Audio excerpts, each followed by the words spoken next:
Hello guys, so let's cover today's multiple choice questions based on current affairs for today, that is 27th of December 2016, presented to you by me, Dipanshu Singh. You can also follow me on Unacademy on this link to get updates on my courses and on my videos. And do watch today's Hindu summary, and then you can pause the video and attempt these questions. And don't forget to mention your scores in the comment sections below to assess your preparations level. So the first question for today is it's the statements regarding Agni-V missile test launch. So it's a long-range surface-to-surface ballistic missile, and the first test of the missile was conducted recently, and it has a range of 2,000 kilometers. So now the second statement looks highly improbable because it wouldn't have been the first test. So if you eliminate that, you eliminate two options, B and D. You're left with A and C. So we actually have to find the incorrect one. So we have found that second is incorrect. So second, we have like B and D are left. So second and third, or all the three statements are incorrect. But then it is definitely a long-range surface-to-surface ballistic missile. So this statement is correct, and it has a range of 2,000 kilometers. Well, Agni-V has a expected range beyond 5,000 kilometers. So it's not 2,000 kilometers at all. So that is why the incorrect statements is B, second and third is the option for this one. And it was recently launched from a canister on a road mobile launcher, and all the four missions have been successful. And because this was the fourth test and not the first test, and the expected range is beyond 5,000 kilometers. So the next question is regarding the National Security Guard. So it was set up in 1984, and the force is designed to undertake the functions of the state police or other paramilitary forces of the Union of India. And the primary purpose of the NSG is to maintain law and order in the states. So the primary purpose of NSG is not to maintain law and order. This statement is definitely ruled out. Third is incorrect. So we can eliminate B and D with this one. We're left with A and C. Now, it was set up in 1984 is correct, and the force is designed to undertake the function of the state police forces. Well, not exactly. Their main mandate is to act on as a counter-terror force. So that is why second and third are incorrect. The only correct option is C, first only. So first only is the correct answer of this one, and it was set up in 1984 as a federal contingency deployment force to tackle all facets of terrorism in the country. Thus, their primary role is to combat terrorism in whatsoever form, and it's definitely not designed to undertake the functions of the state police forces whatsoever. The next question is regarding the statements about the Polavaram project. So it is a multi-purpose irrigation project being built on the Krishna River. No, it's being built on the Godavari River. So first statement is incorrect. The next one is about it has been assigned the status of a national project. So this is correct. It was in news that it has been assigned the status of a national project. And the dam site is located in Andhra district of Andhra Pradesh. No, it's located in the near village near Polavaram. That is why the project name Polavaram. So that is why the first and third statement is also incorrect, and the correct option is only the second one. So the dam is located near Polavaram village in West Godavari district, and basically the center has released this much amount of money through the National Bank for Agriculture and Rural Development, that is the NABARD, for Andhra Pradesh's ambitious 16,000 crore Polavaram irrigation project along the Godavari River.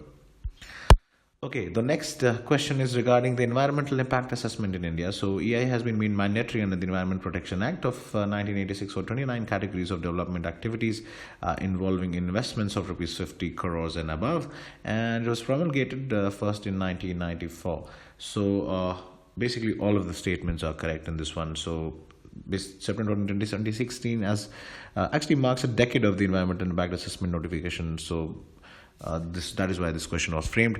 And the next question is regarding the J-31 FC-31 Gir Falcon. So it is an intercontinental ballistic missile, and it is made in Russia. So actually all of this, we have to find the correct options, and both of them are incorrect because it's actually a fifth generation fighter aircraft developed by China. So not at all the intercontinental ballistic missile. Yeah, so the next question is regarding the Democratic Republic of Congo. So it borders with the Indian Ocean. It is also known as Zaire, and it is the largest country in Africa in terms of area. So the largest country in Africa in terms of area is actually Algeria and not Zaire or Congo, Democratic Republic of Congo. So third is ruled out. So we eliminate B and D, left with A and C. And it definitely does not border the Indian Ocean. It's towards the west of Africa, so it borders the Atlantic Ocean actually. So that is why the first and the third statements are incorrect. The only correct option is C, second only. And this was in news in today's paper, so that is why this question was also framed. And the next question is regarding the Atal Amrit Abhiyan. So it is a crop insurance scheme, and an Assam government launched this scheme. So both of the statements even for this question is correct. And the state government of Assam basically launched this ambitious health program insurance scheme, which will provide coverage against several critical illnesses. And the health assurance scheme actually will offer coverage against 437 illnesses in 6 disease groups, with a total financial outlay of the scheme is around rupees 200 crores. So these are some specifics which you can look into and refer to while making some notes.